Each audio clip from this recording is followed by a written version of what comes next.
Respected judges, honorable teachers, and my dear fellows, Assalamu alaikum wa rahmatullahi wa barakatuh. There are many diseases in the world. Some destroy the body, but one destroys the soul.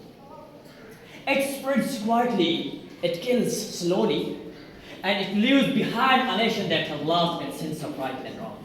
That disease is called corruption. Yes, my friends, corruption is not just a crime. It is a moral cancer. It is a cancer that begins where morality ends. When truth becomes weak and greed becomes strong. When we stop feeling guilty for doing wrong, that's when corruption takes root.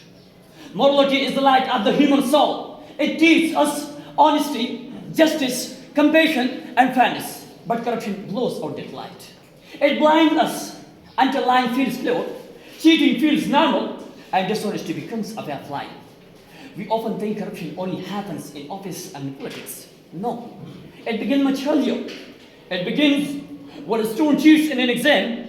It begins when someone lies to impress others. It begins when we choose silence in front of wrong, just because it is easier than speaking the truth. My dear fellows, a morally weak person may look successful for a moment, but inside he is hollow. He has killed his conscience. That inner voice which whispers, this is wrong. And when a society loses its conscience, no law, no government, no army can save it.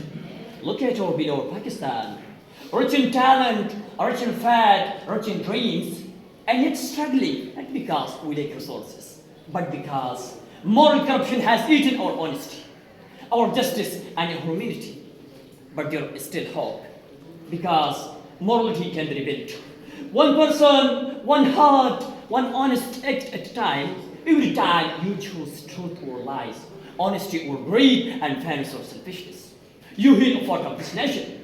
So, my dear friends, if corruption is a moral cancer, then morality, true morality, is the medicine. It is the courage to do right even when no one is watching. It is the strength to say no wrong and yes to conscience.